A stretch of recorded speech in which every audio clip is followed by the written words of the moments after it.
Bueno, la idea de esta mesa es más bien reflexionar sobre no tanto el pensar la familia, sino cómo hacer familia en un contexto contemporáneo que en realidad parece, como ya lo han diagnosticado, muy adverso y con muchos retos. Entonces, le voy a pedir a Lucy mejor, que nos cuente un poquito sobre su experiencia precisamente en esta área del trabajo social, en donde supongo, Lucy, que has de ver realidades muy complejas, ¿no?, respecto a las familias en México, ¿no?, como de diferentes estratos sociales, etcétera, ¿no? Bueno, muy buenas tardes. Yo les quiero platicar un poco mi experiencia de los últimos 8 años. En realidad mi vida académica había estado siempre en el área privada, pero mi inquietud por seguir en los estudios de trabajo social, que hace 8 años empezó la maestría en la Escuela Nacional de Trabajo Social, me hizo llegar a la UNAM, lo cual ha sido una experiencia verdaderamente enriquecedora, reveladora y muy ilustrativa. Sin embargo, hay una serie de puntos dentro de la escuela, del ambiente, que me preocupan mucho. Creo que el que más ha llamado mi atención, además, ahora que oigo a Fernando Ontiveros, me digo, bueno, él habla de las universidades norteamericanas, yo hablo de la Universidad Nacional Autónoma de México, Escuela Nacional de Trabajo Social. El subjetivismo es terrible. O sea, la verdad simplemente se construye, es algo que se da por consenso y pues a nadie le preocupa lo que realmente es y lo que no es. El problema, yo he llegado a la conclusión que se debe a la pérdida del concepto naturaleza. La naturaleza, y aquí hay muchos filósofos, no quiero hacer el ridículo, pero pues la naturaleza es la esencia de algo. Si se pierde el concepto de que la naturaleza es lo que la cosa es muy difícil pensar, por ejemplo, qué es un ser humano. Entonces, ¿cómo saber en qué consiste el desarrollo humano si no sabemos qué es el ser humano? Si todo es cambiante, si todo es impreciso, ¿cómo podemos hablar de un deber ser de la familia y de la sociedad si no hay una postura antropológica consistente y realista? Además, la palabra deber ser resulta bastante chocante, resulta impositiva, autoritaria y dogmática. La idea de matrimonio en el ambiente de la escuela es muy poco atractiva. Casi compadecen a mujeres como yo que no saben cómo es posible que he llegado a los 40 años de matrimonio, sobreviviente de una institución tan problemática. Pero además, los que tienen su pareja estable viven en unión libre y muy pocas mujeres, en general, en porcentaje, muy pocas mujeres están pensando en la posible maternidad, a pesar de que en las áreas de posgrado pues hay mujeres de más de 30 años y a veces hablan de sus mascotas como sus hijos. Me ha pasado que cuando les digo, preséntense, soy también maestra en línea, en el sistema de universidad abierta, preséntense en el foro, me ponen, yo tengo 2 perros que son como mis hijos. Desde luego también hay mamás y etcétera, pero sí hay un ambiente de desprestigio por la institución del matrimonio y un ambiente como de un poco de cinismo, yo diría, ante este tipo de verdades y de fidelidades y etcétera. Sobre todo en una escuela como trabajo social, que es el hacer de la sociología y de otras ciencias, hay un gusto y una aceptación de posturas ideológicas confusas, rebuscadas y muchas veces muy corrosivas. Entonces, la epistemia nos preocupa mucho, pero se nos pasa la mano de la epistemia y entonces hablamos de Derrida y de Foucault sin saber muy bien qué dicen, pero sí con todo el efecto corrosivo de una serie de doctrinas, de construccionismo, de interaccionismo simbólico y de todo esto que hace que no exista la realidad ni la verdad, que todo sea una construcción. El problema es un democratismo que rechaza todo lo que suena a imposición. No existen verdades absolutas, nadie es orientador de nadie y la intolerancia es el peor de los males. Yo muchas veces les digo a mis alumnos, es que ser tolerante no quiere decir no tener criterio ni no tener principios. Ustedes pueden tolerar y aceptar, pero pues no tienen por qué ser una especie de veleta, ¿no?, que va y viene de acuerdo a lo que otras personas decidan. Como docente en la asignatura de Familia y Vida Cotidiana, que es a la que me he dedicado más tiempo,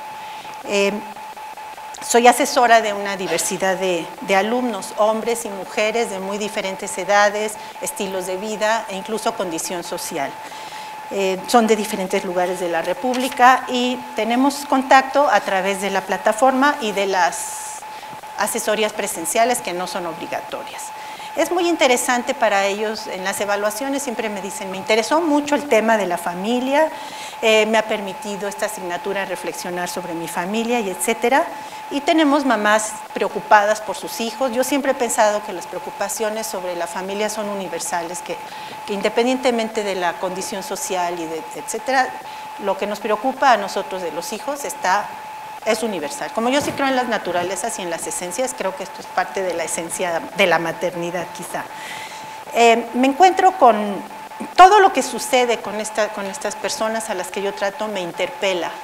Puedo identificarme con las mujeres que están llegando a la tercera edad o que ya llegaron y aún tienen inquietud por estudiar, muchas veces porque sus hijos las invitan a eso, porque están jubiladas, porque quieren encontrar algún sentido a su vida después de los 60 años. Puedo entender a las mujeres y hombres adultos que estudian la licenciatura para conservar o mejorar su trabajo o porque hay problemas sociales que les preocupan mucho y están buscando respuestas.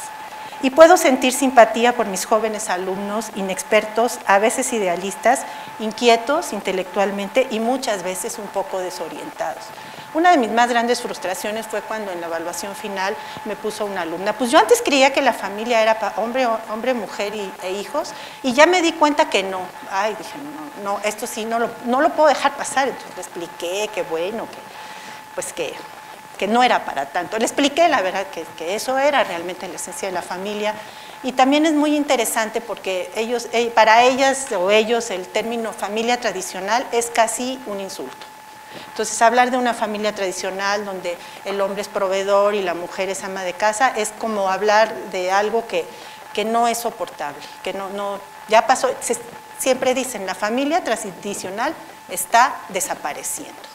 Entonces yo a veces les digo, bueno, concédanles cuando menos la posibilidad de que coexista con otras, porque pues, desaparecer yo pienso que no va a desaparecer. Además depende de qué se entiende por tradicional. Lo que me parece más interesante en cuanto a la asignatura y a la relación con mis alumnos es el tema de la vida cotidiana.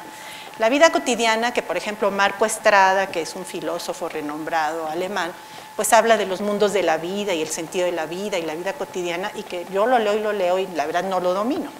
Pero que también la vida cotidiana se puede entender como lo más ordinario, lo más rutinario, lo más gris de la vida, con la característica esencial de esta vida que es la reiteración. Muchas veces esta vida cotidiana puede resultar tediosa. Incluso tengo alumnos que me han dicho, yo la verdad cuando vi que íbamos a ver familia y vida cotidiana, pues pensamos de qué nos irá a hablar esta maestra, pues eso no tiene importancia. Lo interesante de la vida cotidiana es que ahí es donde se propician, se generan, se recuerdan e incluso se temen acontecimientos de gran envergadura. Son estos acontecimientos que sacuden la vida, alegres o tristes, y que hacen de la vida cotidiana un lugar de encuentros y desencuentros, de tristezas, de alegrías, y que dan ese sentido al diario vivir. A los niños y jóvenes muchas veces les corresponde propiciar tales acontecimientos. Son ellos quienes dan el sabor y llenan de vida el vivir cotidiano. Los niños llegan a la familia chiquitos, inermes, totalmente precarios y cambian totalmente, por su completo, la dinámica familiar. A veces parece que nunca acabará la obligación y responsabilidad de atenderlos. Es como si el tiempo se detuviera. Y convivimos con nuestro preescolar, escolar y potencial profesionista, pero ello exige de nosotros una gran fortaleza para sembrar sin ver, para ver más lejos de lo inmediato y para darle un sentido a ese quehacer que parece que no acaba nunca. Yo cuando veo a los niños que salen a la escuela con su lonchera digo, bueno, es que lo que les falta. Al principio los hijos son casi una mera posibilidad, una promesa que tardará larguísimos años en convertirse en realidad. Y muchas veces, cuando se convierten en esa realidad, no lo hacen de acuerdo con nuestras expectativas, casi siempre.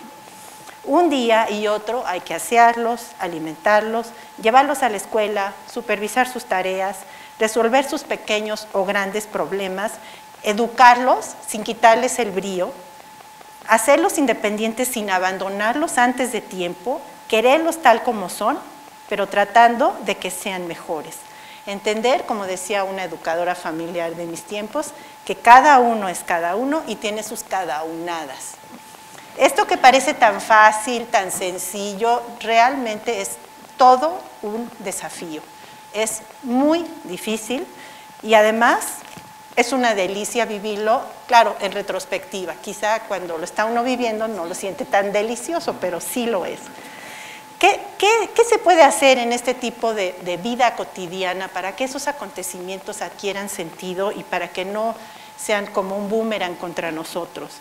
Pienso que lo esencial es la coherencia, la fidelidad a unos principios que para nosotros son incuestionables, mas no arbitrarios, principios que constituyen lo más valioso que tenemos porque son la guía en los momentos de oscuridad, porque es lo único que nos da autenticidad y que incluso en ambientes hostiles de alguna manera como la UNAM se llegan a notar. Nuestros hijos nos pueden criticar por débiles, por inconsistentes, pero lo que no soportan es la incoherencia. Igual en ambientes difíciles, si uno es de una forma, así es. Entonces, el así de la monedita de oro y así nací y así soy, el así es muy peculiar. Un día dijeron, a Lucy, ahí donde la ves medio así, le dije, ¿medio cómo? Entonces, pero así, medio así como me ven, así soy. Y entonces, no me busquen porque me encuentran. Y eso es coherencia. Y alguien dijo, y mi mamá es muy encontrable, entonces no la busquen.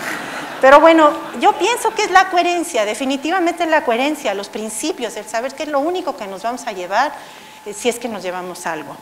Pero esta fidelidad, esta coherencia supone reflexión, supone indagación, búsqueda de opciones, así como cierta tolerancia a la frustración, confianza y fortaleza, como les decía, sembrar sin ver. Y todo esto es más fácil cuando ambos padres parten de los mismos supuestos, buscan alcanzar las mismas metas y tienen las mismas creencias religiosas.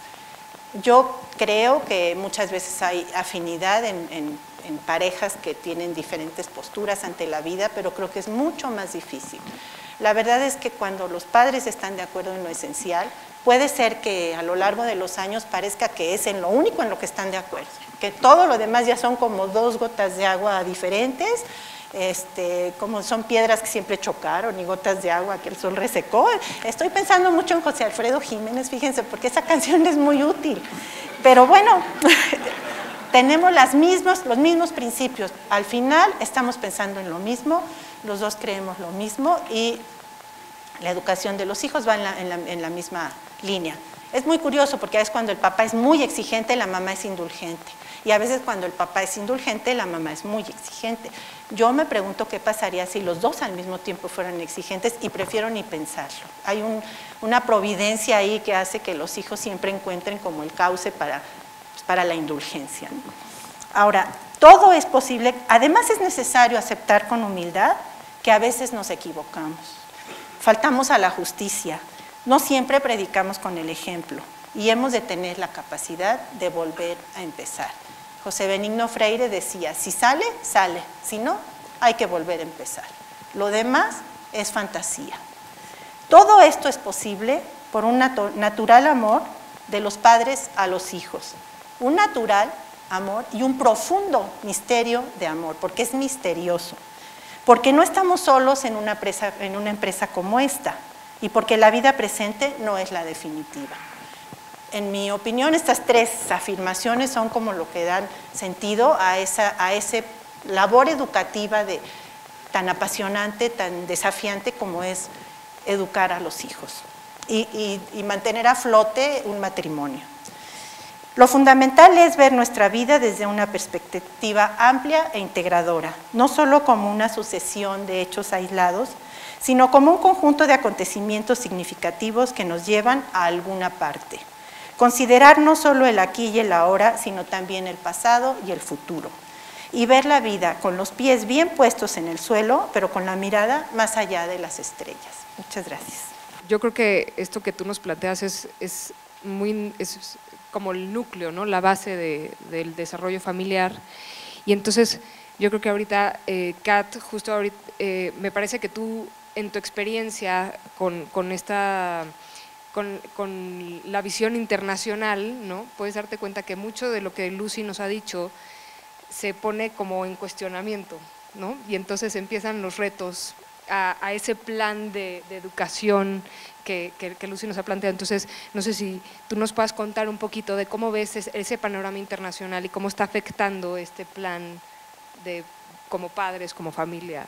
Creo que mi aportación aquí va a ser más un testimonio, porque como dijo Mari, por mi trabajo, trabajo en la área internacional, trabajo en el ámbito de la ONU, de la OEA, y ahí me toca acompañar a la delegación mexicana a conferencias de la mujer, también de la familia, del desarrollo y población, y siento que ahí tengo, bueno, un acceso directo a ver cómo está cambiando nuestro mundo, sobre todo en materia de la persona y de la familia.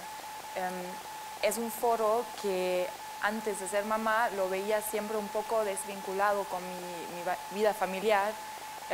Ahí arriba, a nivel internacional, muy lejos de mi realidad. Estaban hablando de conceptos, introduciendo conceptos, políticas, guías, pautas, que todavía no veía el afecto en mi vida real, y al final de cuentas esto ya desde hace unos años cambió, y cambió radicalmente. Por los que tal vez no están tan familiarizados, voy a hablar muy brevemente como de algunos de los conceptos que son tal vez los más controversiales, los que más influyen a la familia. Uno es en el tema de educación, que al final, siendo la ONU, uno piensa que tiene la ONU que ver cómo va a ser la educación de nuestros hijos, pero sí, el tema de educación es un tema que ha resaltado mucho, sobre todo lo que llaman la educación sexual integral, que al final es lo que va a entrar a los currículums a nivel nacional en cada país. Son ahí guías que están desarrollando, planteando con unos temas muy concretos, también en el tema, por ejemplo, lo que es el término orientación sexual y identidad de género, que son toda la agenda LGBT, y esos temas, sí, antes parecieron como muy lejos, pero ahorita vemos que hasta en el mismo México ya se ven introducido a través de una reforma constitucional, a través del presidente, que eso es la versión internacional a través de la ONU, a través de las instituciones interamericanas como la Corte Interamericana, la Comisión, la OEA, que tienen lamentablemente una ideología muy fuerte y presionan de manera directa a los gobiernos, aquí al gobierno, y no quiero entrar mucho a detalle, pero bueno, la reforma, el anuncio de la reforma constitucional es como el ejemplo más último, más claro, y ahí vemos que si va a pasar, lo que es, supongo, ya un hecho, es que en los currículums de las escuelas se va a tener que hablar del tema de género, por ejemplo. Nuestros hijos, dependiendo de la escuela que vayan, pero en las escuelas públicas definitivamente, en las privadas tal vez, pero van a escuchar que tal vez, aunque sean biológicamente niñas, si quieren ser niños, pueden ser niños. Y nosotros como papás nos vamos a ver limitado en nuestro derecho, porque sí es un derecho a libremente educar a nuestros hijos, de decirles al contrario, y vamos a estar en conflicto, en tensión con las instituciones educativas. No vamos a saber qué van a decir nuestros hijos, si nosotros no estamos conscientes de que eso va a entrar. Nosotros como papás creo que ahorita tenemos un papel mucho más complejo, tal vez. Sí, digo, no soy tan sabia, pero sí percibo que es mucho más complejo que antes, porque no solamente nos tenemos que limitar a nuestro hogar, nuestra familia, digo, el nivel micro, pero tenemos que estar mucho más atentos, mucho más informados y formados en ver lo que está incluso pasando a nivel político, legislativo, jurídico, porque esto de manera muy directa va a afectar a nuestros hijos, va a afectar y tal vez contradecir lo que nosotros en nuestros hogares les estamos enseñando a nuestros hijos y cómo lo manejamos. Y ahí nada más tal vez un par de sugerencias concretas es: necesitamos ser más activos, tenemos que sí buscar a las escuelas de nuestros hijos, enterarnos cómo va a estar el currículum de nuestros hijos, si sí les van a enseñar algo que tal vez no estamos de acuerdo, y sí tenemos ya el papel también de decir y tomar la decisión tal vez de retirar al hijo de esta clase. Si no estamos de acuerdo, tenemos que tomar acción. Y por otro lado también crear conciencia entre los demás papás, porque tenemos la obligación, la responsabilidad como papás de educar a nuestros hijos. Lo hemos escuchado ya casi cada ponente lo ha mencionado, pero de educar a nuestros hijos, enseñarles la verdad, la belleza, el bien, y viene con eso. Nos tenemos que salir de un rol pasivo, digamos, a uno más activo también en nuestro entorno, no solamente en el rol como del hogar interno, pero también hacia afuera. Y también creo que un aspecto que es muy valioso y muy importante, y eso lo digo más como alemana que como mexicana, que no soy, pero soy de corazón, que en Alemania, por ejemplo, yo sí crecí en un hogar católico con ciertos valores, pero también en mi escuela viví lo contrario. Lo que a mí me ayudó creciendo en un ambiente como muy, digamos, ajeno hostil, perdón, el contrario, ¿verdad? Hostil a lo que yo escuchaba en mi casa, lo que ayudó fue que mis papás crearon una comunidad entre amigos que pensaron igual que ellos. Buscaron activamente a matrimonios que valoraban lo mismo que ellos, que buscaban en la vida lo mismo que buscaban ellos. Y a través de esta comunidad no solamente se sintieron acompañados en los retos que enfrentaron con su postura, con sus creencias, sus valores, pero también nos dieron a nosotros como hijos la oportunidad de crecer con amigos que compartían nuestros valores, aunque en la escuela vivimos de otra forma, ahí éramos los raros, los que iban a misa los domingos, pero eso es algo que realmente creo que es esencial, y es esencial sobre todo en un ambiente en donde nos encontramos siendo cada vez menos y menos personas que compartimos esta visión. Eso es importante, ¿no? La idea de, ante los desafíos que pueden ser hostiles, hay que de alguna manera hacer comunidad y unión para ver cómo podemos enfrentar estos retos. Y entonces ahora quisiera, Rafa, preguntarte, tú que has estado también, has tenido experiencias también en el extranjero y que has podido también compararlas con tu propia familia, ver cómo estos retos se muestran y se reflejan en nuestras propias familias, ¿no? Nuestra propia dinámica que se ve afectada obviamente por todos estos factores. Por ahora, efectivamente, yo llevo algunos años de estar estudiando el tema de la familia como académico, siempre cercano a las familias, a los jóvenes en concreto, pero también siempre casado. Eso quizás es mi mejor cualificación. Me casé joven, emprendí un camino lejos de mi familia en Monterrey, viajé a Australia, a España, a Australia, a España, a Guadalajara, a Australia, y así hemos estado. 4 hijos, cada uno nació en una ciudad distinta. Tengo el récord familiar: Pamplona, Melbourne, Guadalajara y ahora Sydney. Y desde mi expertise, que es más que nada tratar de entender el pensamiento de Juan Pablo II y tratar de entresacar lo que este señor quiso hacer, a mí me parece que es más que nada un legado para todas las familias que puedan encontrar en él información profunda, pensamiento profundo que les ayude a enfrentar el entorno tan hostil al que nos estamos en este momento, ¿no? Valga la redundancia, enfrentando. En estos países en los que yo he vivido, que no fue poco tiempo, efectivamente he sido testigo del ataque que se hace a la familia, pero no solamente en términos de estas políticas antifamilia, ni tampoco la dificultad que tienen los padres para poder conciliar su vida laboral y su vida familiar. A mí me parece que en el centro de esta crisis que Juan Pablo II advirtió desde hace muchos años, vemos con claridad que los padres simplemente ya no saben cómo ser padres. Han perdido la capacidad de admiración sobre lo que es la vida de sus hijos. Están tan ensimismados con un cierto desarrollo necesario para que ellos puedan ejercer una función social y por consiguiente tener un cierto prestigio que les amerite pues un estilo de vida con una economía que permita un desarrollo familiar. Eso por ahora ha ocupado, por así decir, el central stage de toda la discusión sobre el tema familiar.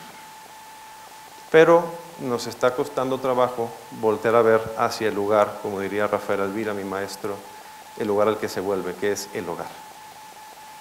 No sabemos qué pasa ahí con claridad. Con dificultad entendemos el rigor y el compromiso que entraña la labor doméstica. En su momento fue el varón el que no entendía esto, por una serie de razones históricas que ahora no viene al caso comentar. Nos quedamos con la idea de que él en un momento dado se entendió como puro individuo y por consiguiente sujeto de una cierta utilización. Este estilo se ha ido transmitiendo poco a poco a la mujer, a la madre. Y en este momento estamos en un entorno, en una etapa histórica en la cual los padres ya no saben a quién tirarle la bolita. Entonces tenemos que depender de lo que hoy en día se entienden las famosísimas políticas familiares para ver a quién le delegamos la función principal, que es atender a nuestros hijos en la casa. Hay tres maneras de hacer esto: pidiendo ayuda al esposo principalmente, lo cual me parece natural y necesario, volviendo a entusiasmar al varón a que vuelva a entender lo que se cuaja en el hogar y que participe de ello activamente, que lo recuerde, porque antes lo hacía hasta cierto punto. También estamos solicitando el apoyo de nuestros padres, de los abuelos, de la familia cercana, para poder, a través de toda clase de acuerdos pragmáticos, ver quién lleva al niño al colegio, y a ver quién va a hacer el súper, y quién va a recoger la comida en el McDonald's, o como le quieras llamar.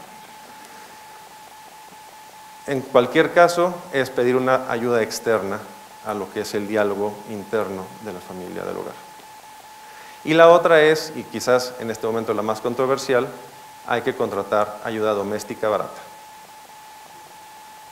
En nuestros países tenemos el privilegio de que esto se pueda hacer de manera natural. En los países desarrollados, por ahora hablo de Australia, donde me tocó vivir algunos años, si tú quieres tener ayuda doméstica, tienes que pagar $100 australianos la hora, para que esta persona, hombre o mujer, venga solamente a planchar la ropa, o a lavar los baños, pero no a recoger los juguetes, no a cambiar pañales y no a cocinar. Esas son ayudas especializadas que habrá que subcontratar bajo otro esquema.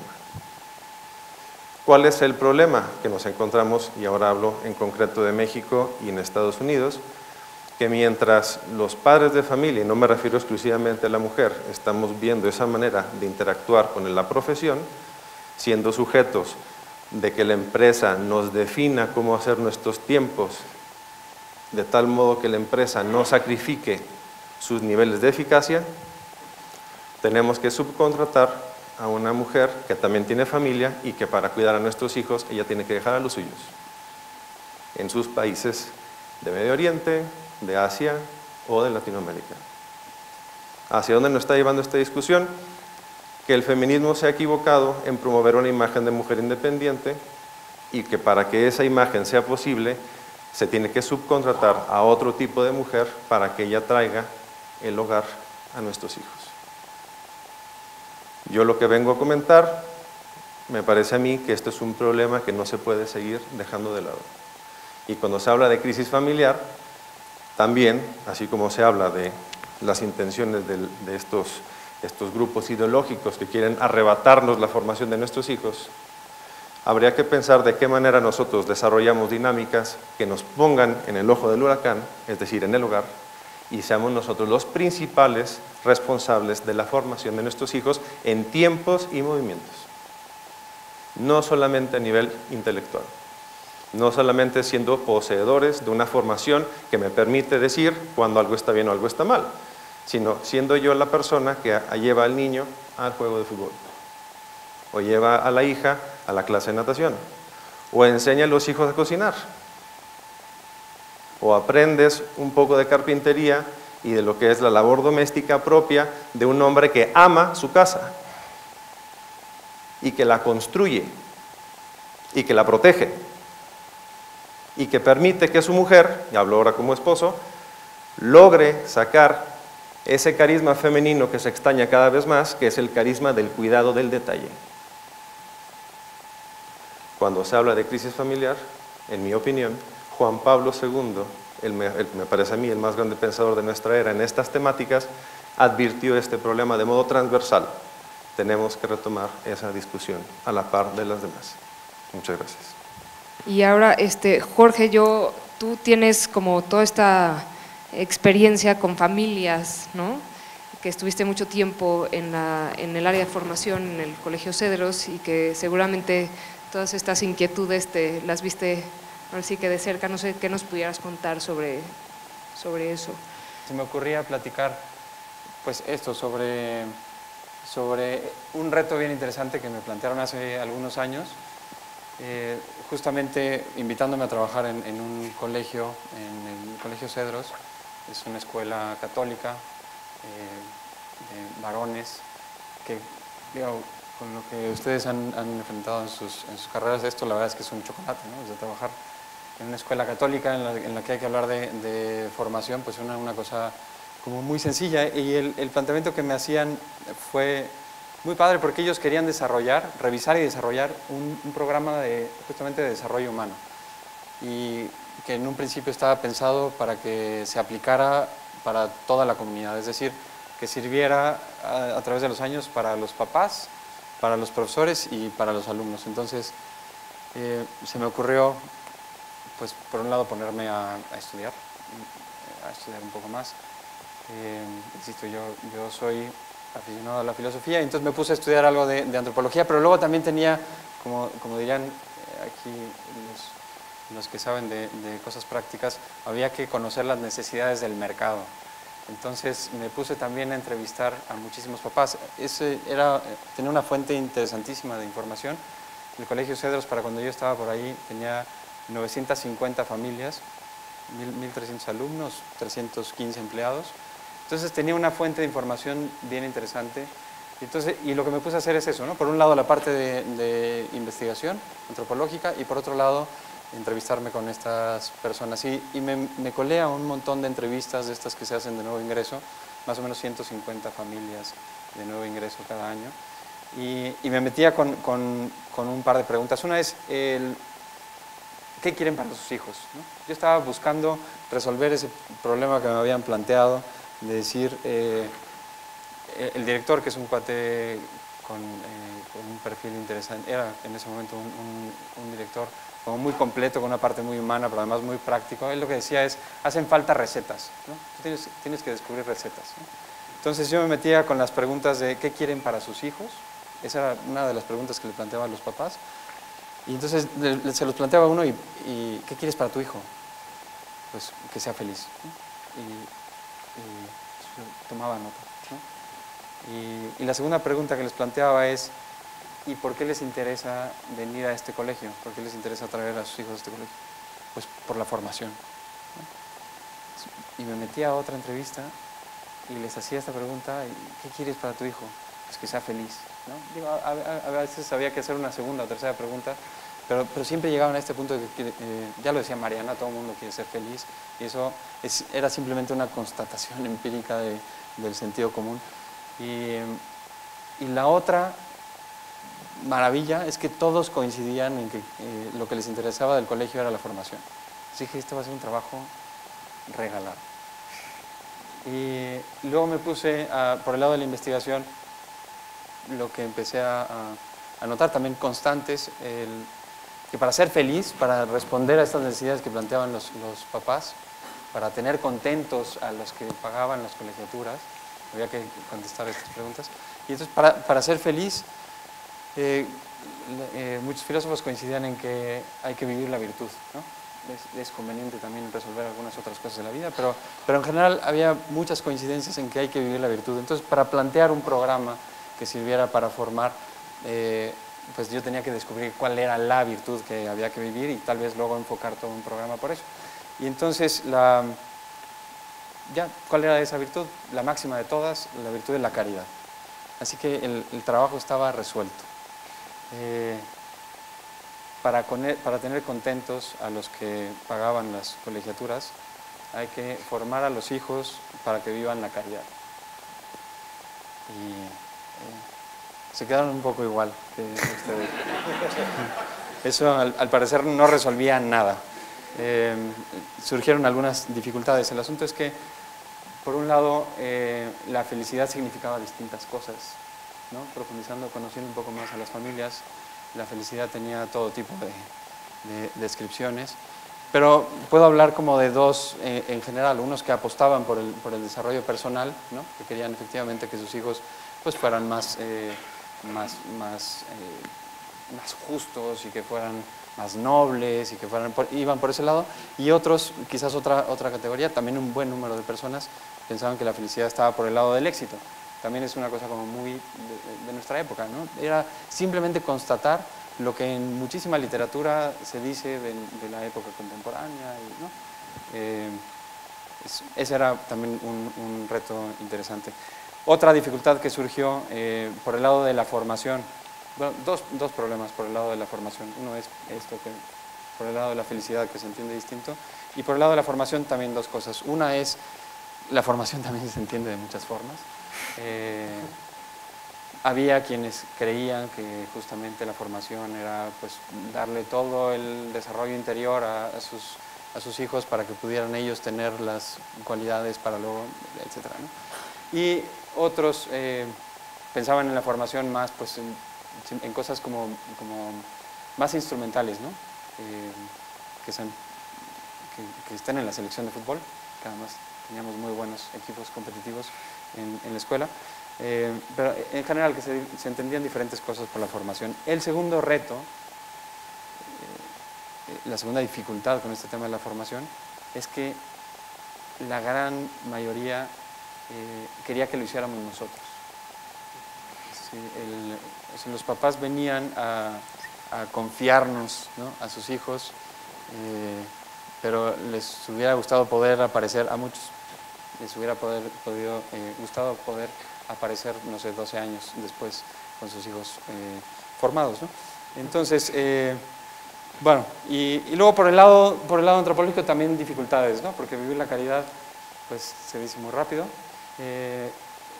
Resulta, también esto es más quizás filosófico, pero para la caridad pues tiene esta característica de ser una virtud teologal, ¿no? Entonces hay que pedirla, hay que esperar que se nos dé el don para poder vivirla, pero por otro lado tiene una fórmula como natural, ¿no? La caridad en términos naturales, en términos humanos vitales, se entiende como solidaridad, pero para vivir la solidaridad hacen falta al menos otras dos virtudes, hacen falta un montón de virtudes, pero al menos yo diría, de lo que encontré, las que están mejor conectadas son la generosidad y la fortaleza.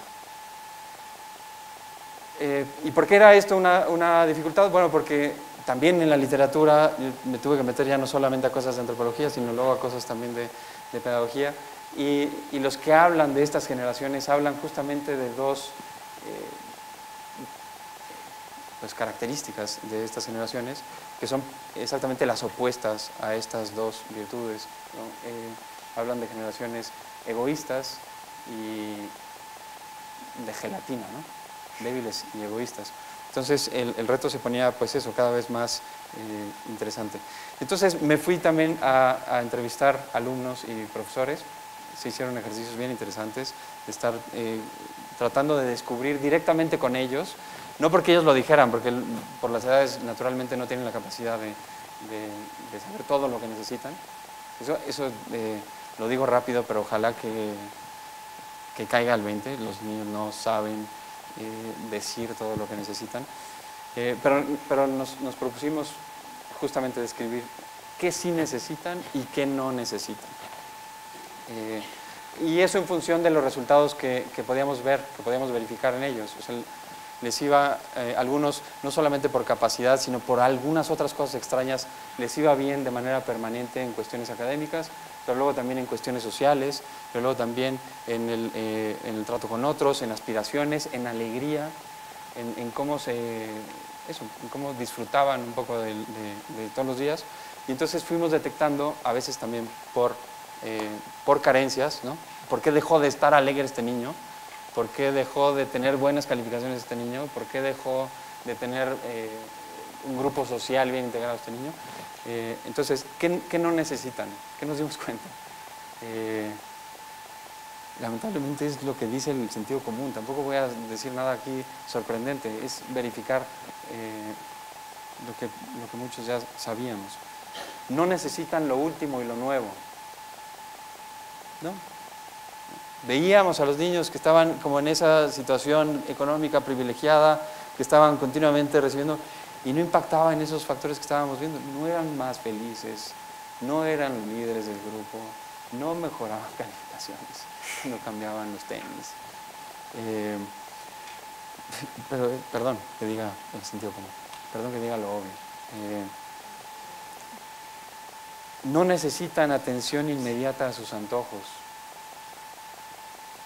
No los hacía infelices, ¿sí? Les costaba, les dolía, les hacía sufrir un poco, pero no les cambiaba el ritmo de un progreso homogéneo, estándar, normal, el hecho de que no se estuvieran cumpliendo todos sus caprichos. No necesitaban tenerlo todo y no necesitaban decidirlo todo. Notamos a veces con cierto susto que cuando se intensificaba la tensión de algunos alumnos que se veían, incluso muy chiquitos, se veían más estresados, se ponían un poco más inquietos, se ponían un poco más agresivos en el trato con los profesores, en el trato con los compañeros, era porque tenían que tomar decisiones que nos parecía que no les correspondían. ¿Qué sí necesitaban? ¿Qué les daba estabilidad? ¿Qué les daba tranquilidad? ¿Qué les permitía tener calificaciones de acuerdo con su capacidad intelectual y tener un grupo social medianamente bueno y estar alegres y correr en los recreos y lo que sea? El amor entre los papás. Cada vez que notábamos fracturas en la estabilidad emocional de los niños, la correlación era altísima con problemas en los papás. Problemas conyugales. Pasar tiempo con los papás, participar activamente en el sostenimiento del hogar.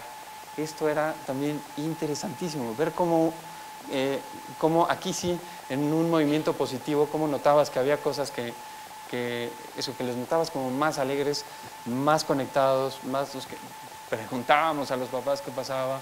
Los papás no sabían qué pasaba porque vivían la normalidad, pero preguntando, oye, es que estos niños tenían encargos en la casa, ¿no? Eso también fue una constante. Los niños que tenían encargos en la casa luego participaban de manera más activa en el aula. Y otra cosa elemental es desarrollar la gratitud. El problema es dónde se desarrollan todas estas cosas. O sea, todo esto no lo podíamos hacer en el colegio. Todo lo que necesitaban los papás no estaba en el colegio. Estaba en la familia, ¿no? Y llegamos a ese punto común también, perdón, por seguir diciendo obviedades y cosas que ya se han dicho. La familia es escuela de virtudes. La familia es la escuela de virtudes. Sin embargo, una cosa que no se subraya suficientemente de esta idea es que la familia es escuela de virtudes no para los hijos. Porque los primeros que tienen que ir desarrollando esto para poder acompañar a los hijos en el crecimiento en la virtud son precisamente los papás. Y muchas veces somos los papás los que no estamos dispuestos al sacrificio y a la generosidad y a la fortaleza para poder acompañar a nuestros hijos en ese desarrollo que sí necesitan. La familia es escuela de virtudes, pero en primer lugar para los padres de familia. Muchas gracias.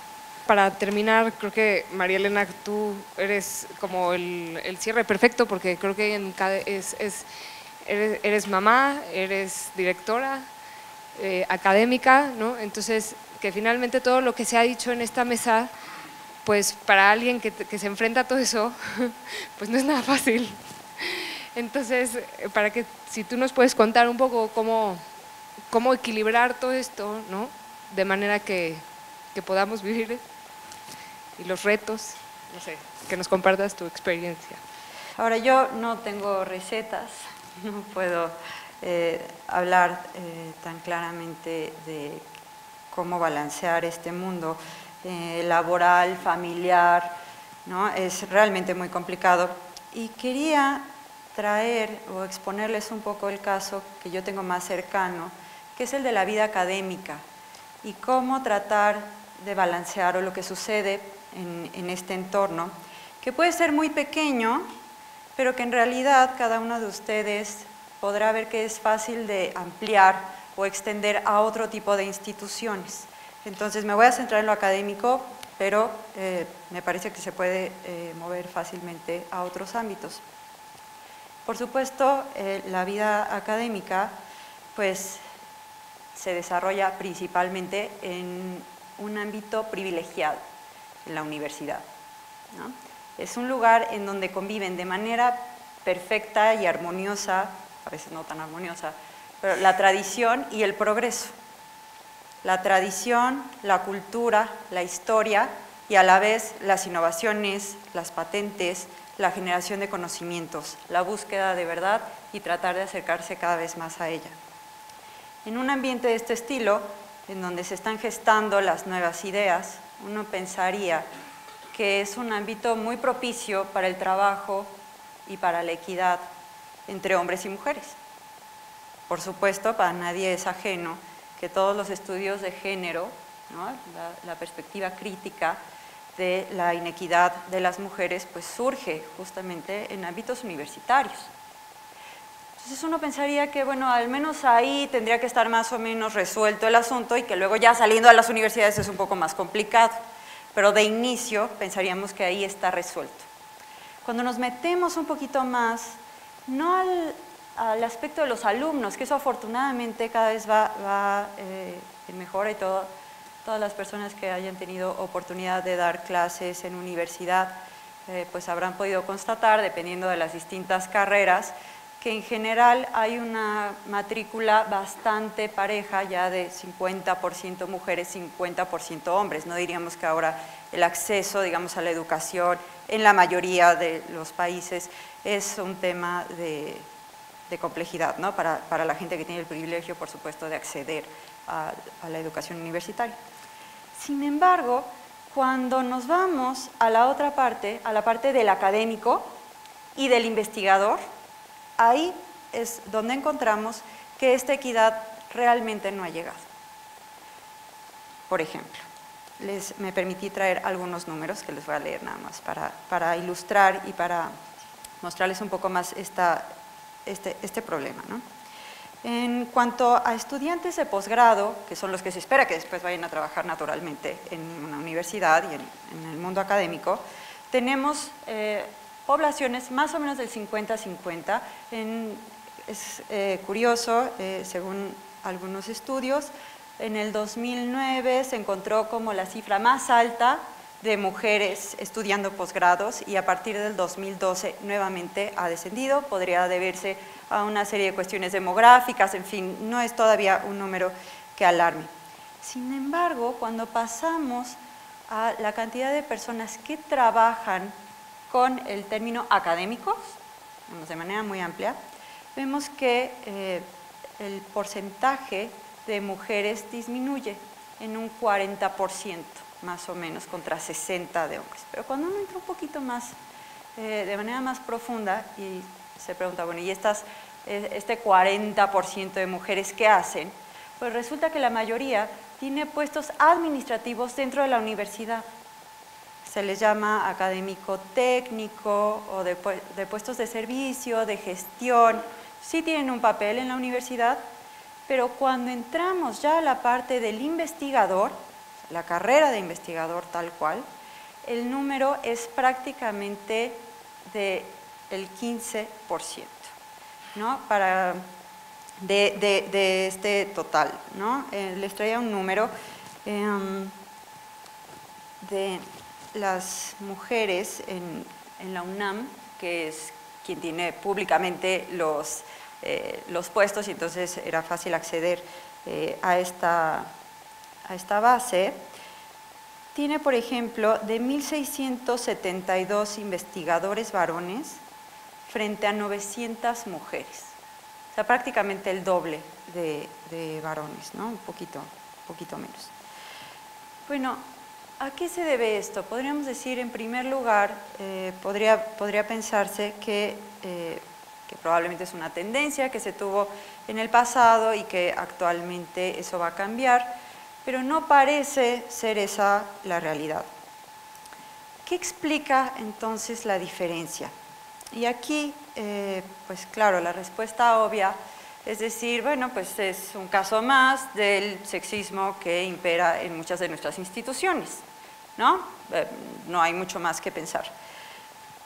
Pero parece, quisiera plantearlo aquí, que no es únicamente ese el motivo, sino que también obedece a otro que es un poco más complicado quizá de quitar, porque actualmente el tema del sexismo pues se está combatiendo con mayor o menor éxito, al menos en muchos frentes. Sin embargo, hay un tema que no ha cambiado, y es que la edad en que las mujeres, y los hombres por supuesto, pero se entenderá claramente lo que estoy diciendo, se hacen los posgrados, coincide naturalmente con la edad reproductiva y de hacer una familia. Normalmente las maestrías empiezan entre los 24, se terminan en los 28, 29, 30, y más o menos a partir de los 30 se suele empezar un doctorado. Con una gran carrera pues se puede terminar a los 34, pero lo natural es que esto tome un poco más de tiempo. Entonces, las cosas así, hay mujeres que logran terminar el posgrado, y por eso les decía hace un momento, el tema del estudio no es tan grave porque sigue siendo más o menos 50-50. El problema es después. El acceso, por ejemplo, a becas, a estudios postdoctorales, tienen un límite de edad. Hay becas a las que uno no puede acceder si ya tiene 37 o 38 años, por ejemplo. Ya no puedes entrar. Entonces, claro, eso es un candado para una mujer que decide no postergar el formar una familia. Entonces, tienes de dos. O decides postergar la familia y la maternidad, con lo cual se ha llegado a algunos extremos bastante, vamos a decir así, peligrosos, ¿no? Tanto desde la perspectiva biológica, fisiológica, natural, hasta cuestiones incluso éticas, ¿no? De, bueno, vamos a buscar otro tipo de procesos y vamos a tratar de comenzar la maternidad por ahí de los 40, 42 años, ¿no? Y por otro lado, las que deciden tratar de compaginar la parte académica con la familia, suelen tener un rechazo de parte del resto de la comunidad académica. Se mira con sospecha a la mujer que además de estudiar, tiene hijos. Porque claro, es una distracción. Y no va a poder viajar a todos los congresos a los que tendría que viajar. Y claro, cuando estás desvelado, que sucede naturalmente con los niños, pues el estudio es un poco más lento y más complicado. Y entonces, por supuesto, al momento de competir por una plaza, que además hay que tomar en cuenta, ustedes estarán muy familiarizados con este tema de las cuotas de género, ¿no? En la política, por ejemplo, pues esto, bien o mal, ahí están las plazas y habrá que llenarlas, ¿no? En el mundo académico eso no pasa. O sea, no solamente no hay suficientes plazas en general, entonces, no hay suficientes plazas en general, y mucho menos para las mujeres. Entonces vas a competir en igualdad de circunstancias con un hombre probablemente más joven, que además no tiene que presentarse como alguien que tendrá que desvelarse e ir al Festival de los Niños y tener como un desarrollo académico un poco más lento. Entonces, este es un tema que me parece que, como les decía, se vive de manera muy intensa en la academia. Los ambientes son bastante hostiles hacia la familia. Uno pensaría que no, pero en realidad las carreras de investigación suelen ser bastante fuertes en la manera en que se trata a las mujeres que tienen familia. Y bueno, me parece que aquí lo que es bastante interesante, y el foro que tenemos actualmente me parece que es un lugar en donde se puede empezar una reflexión en torno a esto, es buscar políticas o que vayan dirigidas hacia la academia, en donde se pueda tomar la parte de la maternidad y la licencia de años, por ejemplo, para becas, para accesos a financiamientos en proyectos de investigación, etcétera, que contemplen una perspectiva no de la mujer que se embaraza, sino de la familia, algo más integral, de manera que realmente pueda ayudar. Ahora, hace un momento Rafa decía que hay que hacerse cargo de los hijos y ser realmente nosotros los responsables de nuestra familia, y que ahora se da este fenómeno de ir repartiendo como responsabilidades, ¿no? Yo creo que tenemos un momento idóneo para replantear esto, para también retomar la riqueza que implica tener una comunidad en donde hay por lo menos 3 generaciones. La riqueza que dan los abuelos está bastante comprobado que a los niños también les beneficia. Entonces, ¿cómo podemos compaginar este tipo de retos de buscar espacios para el estudio, las contrataciones, que se vean de una manera global, y que nosotros también podamos ser capaces de pelear y de integrar las perspectivas que necesitamos para enriquecer la familia y la educación de los niños, y lograr de compaginar y hacer más amigable una cosa que le pasa, me parece que a las mujeres de la academia, pero estoy casi segura que le debe pasar a la mayoría de las mujeres que trabajan, que es este desgarramiento que surge por el deseo de planificarse y de trabajar o de estudiar, en este caso, y la presión y el juicio, muchas veces social, de no estar todo el día en la casa al cuidado de los niños, sin demeritar la importancia que tiene el cuidado de los niños, que por supuesto para eso tenemos familia, eso está clarísimo. ¿Cómo se logra dar un paso más allá y no quedarnos en estas, a veces me parece un poco caricaturizadas visiones en las que, bueno, pues ya que la mujer regrese a su casa, bueno, eso ya no va a pasar, podrá pasar en algún caso, pero en general esto ya no hay vuelta atrás, y se tiene que hacer algo para que la mujer y la familia en general se vean favorecidos y haya un entorno que le permita realmente a la familia potenciar tanto al papá como a la mamá, sin culpas y sin juicios, porque realmente eso hace mucho daño, y finalmente eso terminará por impactar al niño que está siendo educado por papás tensos, que tratan de quedar bien en todos los lugares y no quedas bien en ninguno, porque ni estudias tanto, ni trabajas tanto, ni educas tanto, ¿no? Entonces es como una mezcla un poco complicada. Entonces, bueno, pues yo espero que este tipo de foros en realidad nos permitan ir pensando en esto, ¿no? Me parece que no hay recetas, no hay un único modelo, ni de familia, ni de trabajo, que pueda resolver todo, pero si no empezamos, al menos por plantear los problemas y reflexionar en torno a esto, pues me parece que difícilmente podremos tener una respuesta satisfactoria. Pues muchísimas gracias por su tiempo.